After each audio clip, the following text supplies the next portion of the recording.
미친 듯이 쇼핑하는 사람, 옷을 도저히 못 버리겠는 사람. 그녀는 왜 검정색 옷만 입을까? 파자마를 입고 출근을 한다? 명품이 좋아. 아줌마들은 왜 맨날 똑같은 파마를 할까? 자, 하나같이 이 제목이 와닿지 않으세요? 이 책 안에 있는 제목이에요. 제가 이 절판된 이 책을 이 시간에도 또 말씀을 드리려고 하는데요. 우리는 옷을 잘 입기를 누구나 다 선호를 하죠. 그런데 중요한 건 센스가 없고요. 돈도 많이 들고 이런 생각들을 많이 해요. 옷을 입는 게 굉장히 중요하다라고는 생각을 하는 사람이에요. 근데 이 책을 보니까 옷을 일단은 구입을 할 때 어떤 옷을 구입을 할지에 대한 어떤 팁들이 있길래 제가 그거를 오늘 조금 말씀을 드리려고 해요. 이렇게 4가지로 옷을 구입을 하라고 되어 있더라고요. 한번 보니까 공식적인 자리를 위한 옷, 외출을 위한 옷, 또 사무실에서 입을 옷, 또 주말에 입을 캐주얼, 이렇게 4개로 구분을 해서 옷을 사라고 되어 있더라고요. 그러니까 우리가 옷을 살 때 예뻐서 옷을 사지는 않죠. 그런데 가끔 그렇게 사죠. 그래서 우리가 옷을 살 때요, 옷을 사는데 이거 언제 입지? 이렇게 생각이 될 때가 있어요. 그래서 그 옷을 옷장에 걸어두고요. 한 번도 안 입고 버리게 되거나 그냥 옷장에 이렇게 넣어두는 경우들이 종종 있습니다. 그런데 여기에 보니까 이렇게 정리가 되어 있어요. 그러니까 그냥 딱 끝나대요, 보니까. 근데 이렇게 4개로 되어 있는데 이거는 사람마다 조금 다르죠. 저 같은 경우는 딱 3개로 나뉘어집니다. 뭐냐면 1번 강의할 때 입으로 똑 떨어지는 정장. 그리고 2번 미팅 갈 때 입으로 근데 세미 정장. 그 다음에 3번 이제 주말에 입으로. 이렇게 딱 3개입니다. 그러면 사람들마다 어떤 생활의 패턴이 다를 테니까 이 생활의 패턴에 맞게 옷을 사 입으면 돼요. 자, 그리고 또 하나 나오는 말이 있는데요. 캡슐 드레싱이라는 말이 나오더라고요.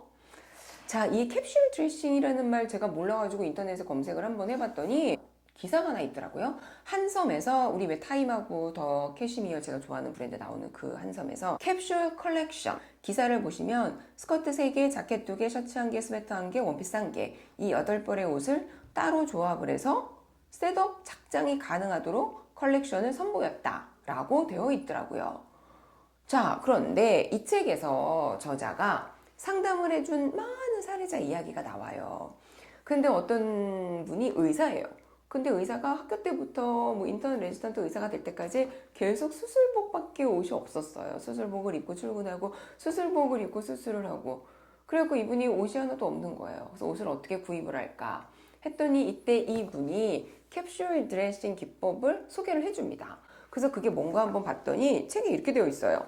딱 필요한 기본 아이템으로 구성되고 코디만 살짝 달리하면 고민 없이 바로 입을 수 있으니 현재 있는 옷과 다양한 기능 및 편안함을 고려해서 필요한 기본 아이템을 새로운 옷장에 구비하는 것이 메건, 여기서의 의사의 외적 변신에 있어서 최우선적인 목표였다. 그러면 이 캡슐 드레싱이 뭐예요? 도나 카렌이 1980년대에 정장 코트, 재킷, 블라우스, 스커트, 바지, 이브닝 코트 7가지 가장 편안한 의상으로 컬렉션을 소개를 하면서 캡슐 드레싱이 대중화되었다.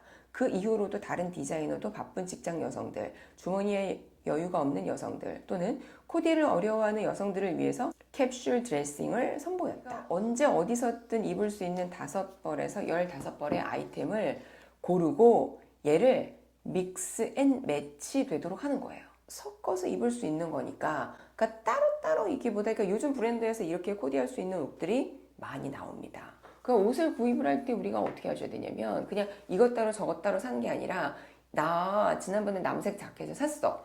그 자켓 안에 요 하늘색깔 블라우스를 입으면 좋을 것 같아. 그러니까 그냥 쉬폰 블라우스가 이쁘다고 이걸 사는 게 아니라 이 자켓 소재에는 요 면 셔츠가 어울려 이런 식으로 구입을 한다는 거예요. 자, 그리고 또 제가 이 책을 읽다가 와닿는 제목 중에 하나, 아줌마들은 왜 같은 모양의 파마만 할까? 희생을 강요받는 패션 무력증. 왜 아줌마를 이렇게 얘기해요? 그러니까 이거 미국 책인데 미국도 그런가 봐요.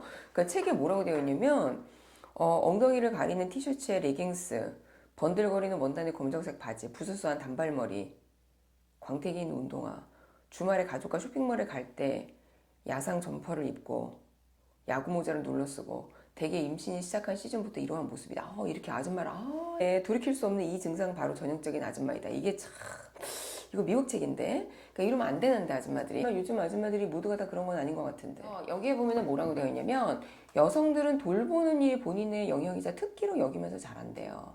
그래서 굳이 엄마가 되지 않아도 친구나 가족 주변에 있는 많은 사람들을 돌보는 거를 본인의 어떠한 특질이라고 생각을 하면서 큰대요. 이게 선천적인 건지 아니면 후천적인 건지는 앞으로도 끝없이 논의가 되어질 것이다.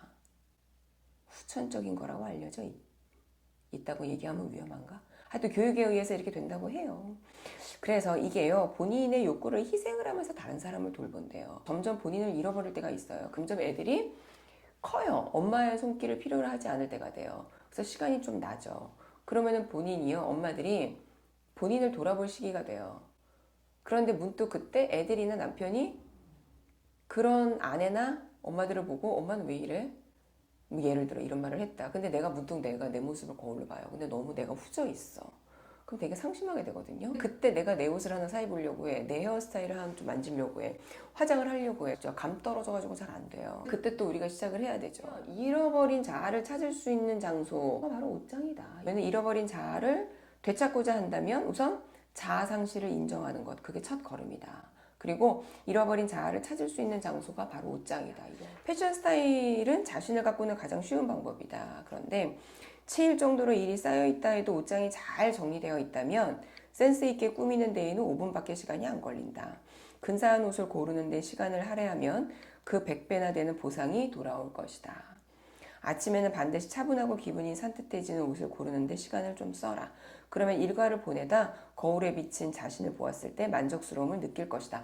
제가 예전에 그 옷에 대해서 옷을 잘 입으면 자존감이 올라간다. 이러한 영상 올릴 때 내가 옷을 잘 차려입고 아침에 출근을 하고 밖에 나가서 무뚝무뚝 거울로 내 모습이 비춰질 때 내가 예쁘다라고 느끼면 자존감이 막 올라간다. 이런 얘기 해드린 적 있잖아요. 그죠? 이게 딱 나옵니다. 일과를 보내다가 거울에 비친 자신을 보았을 때 만족감을 느낄 것이다. 또 당신의 모습에서 자신감이 흘러나오는 것이 눈에 보일 것이다. 그리고 이를 통해서 자기 관리를 하는 만큼 다른 사람들도 당신을 잘 대우해 줄 것이며 남편과 아이들은 당신이 정말 멋져 보인다고 알아봐 줄 것이다. 자신감이 붙으면 패션 스타일은 날로 향상될 것이다. 당신은 자식의 본보기이다. 본인을 소중히 여기는 모습을 애들이 배워요. 그러니까 예를 들어 이런 거죠. 우리 애가 왜 이렇게 본인을 아끼지 않는지 모르겠어요. 본인이 본인에 대해서 왜 이렇게 최선을 다하지 않는지 모르겠어요. 예를 들어 이런 말들. 그러니까 그럴 때 본인을 돌아보라고 이 책에 나와 있어요. 내가 과연 나를 그렇게 대우를 했는가? 그러니까 내가 나한테 최선을 다하는 모습을 애가 봤을 때 애도 그거를 배운다고 여기에 그대로 나오더라고요. 말로만 자신을 사랑하고 인정하라고는 얼마든지 이야기할 수 있다. 그런데 아이들은 당신의 말을 듣기 전에 항상 당신의 행동을 모방한다. 그러니까 이게 단순히요, 옷장 심리학이라는 게 여자의 마음을 치유하는, 그럼 옷만 잘 입는 것을 의미하는 게 아니라 이 모든 에너지가 주변에 있는 사람들에게 긍정의 에너지로 발산을 한다라는 거죠. 그러니까 책이라고 하는 게 여러분들은 어때요? 그러니까 책은 하나의 메시지만을 주는 게 아니더라고요. 저는 보니까 이 책이 참 절판이 돼서 너무 아깝네요. 그러니까 책은 본인이 갖고 있는 인사이트만큼 가져가는 것 같더라고요. 그래서 저는 이 책을 보면서 단순히 옷이 가지고 있는 어떠한 에너지, 힘만을 저한테 주는 게 아니라 자녀 교육까지도 이 안에서 메시지를 줘서 너무나 저한테는 좋은 영향력을 줬습니다. 자, 그러면 오늘도 당장 뭐부터 한번 해보실까요? 옷장 정리 한번 해보시면 어떨까요?